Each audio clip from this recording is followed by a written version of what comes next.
The number one reason Instagram accounts get banned has nothing to do with what you think. The biggest misconception is that private browsing protects you.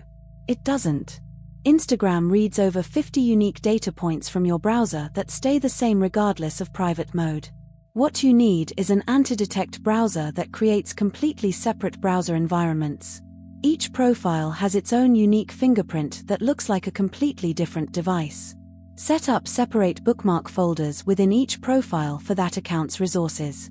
This keeps things clean and prevents accidentally loading wrong bookmarks. Consider mobile proxies for the highest level of trust. Mobile IP addresses are shared by thousands of real users, making them virtually impossible to blacklist. Your Instagram strategy becomes truly scalable for the first time. Add accounts, add team members, add markets, without any increase in risk. Get started with Multilogin today. Use